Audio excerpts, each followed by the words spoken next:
శ్రీమతే నమః. భారతదేశంలో ముస్లింలు చాలా బలహీనంగా ఉన్నారు. వాళ్ళు ఎందుకు ఆందోళన చేస్తున్నారు అంటే, ప్రభుత్వం ఎక్కువగా హిందుత్వం గురించి మాట్లాడుతోంది, మతం గురించి ఎక్కువగా చెప్తోంది. ఈ మసీదులను సర్వే చేయించటము, రోడ్ల మీద ఏమో నమాజు చెయ్యొద్దు అనటం వల్ల వాళ్ళకి అసహనం వచ్చిందిట. అందుకే వాళ్ళు ఆందోళన చేస్తున్నారట. ఎవరన్నారు అనుకుంటున్నారు ఈ మాటలన్నీ? The great Robert. రాబర్ట్ అంటే అంతగా అర్థం కాదు కదా, ప్రియాంక ఖాన్ భర్త అని చెప్పాలి, ఎందుకంటే ఆయనకున్న గుర్తింపు అదే కాబట్టి. తప్పేం లేదులేండి. This government will try and show that, talk about Hindutva and, the minorities feel uncomfortable. These kind of things create instability, communal issues.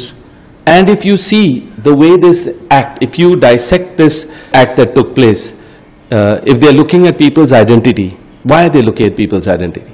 Because there's a divide that has come about in our country. These kind of organizations to feel that Hindus are making a problem for all the Muslims. We don't need that. Killing somebody, that's a message. Also sending a message to the Prime Minister of our country. Why? Because Muslims are feeling weakened. The minorities are feeling weakened. ఈ దేశంలో ఉంటూ, ఈ నీళ్లు తాగుతూ, ఇక్కడ స్కాములు చేసుకుని డబ్బులు సంపాదించుకుంటూ, హిందుత్వం గురించి మనం హిందువులం మాట్లాడకూడదట. ఎంత బాధో, ఎంత ఉక్రోషమో. మరి ఈ మహానుభావుడు ఇక్కడ మైనారిటీలుగాను బలహీనంగాను ముస్లింలు ఉన్నారు అని అంటున్నారు కదా, మరి బంగ్లాదేశ్ లో మెజారిటీగా ఎవరున్నారు? నౌకాళీ ఇన్సిడెంట్ జరిగినప్పుడు మెజారిటీ ఎవరున్నారు?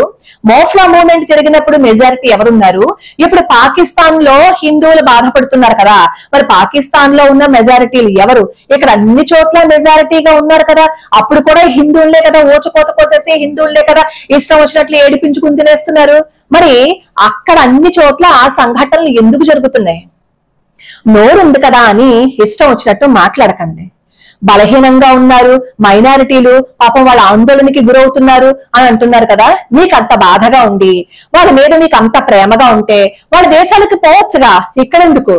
హిందూ దేశంలో హిందూ ధర్మం గురించే మాట్లాడతారు, హిందుత్వం గురించే మాట్లాడతారు, హిందూ ధర్మాన్ని నిలబడే వాళ్లే అక్కడ గద్దెనెక్కుతారు. కాబట్టి మీరు మూట ముల్లే పట్టుకుని వెళ్ళిపోవచ్చుగా, ఎందుకు ఇక్కడుండి మాకు గోతులు తవ్వుతారు? మాకు తలనొప్పి కదా, మాకున్న తలనొప్పులు చాలు, మీరు ఎక్కడి నుంచే పొండి. ఈ దేశానికి పట్టిన దరిద్రం వదిలిపోతుంది. ఈ దేశంలో ఉంటూ దేశ ద్రోహులుగా మాత్రం మాట్లాడద్దు.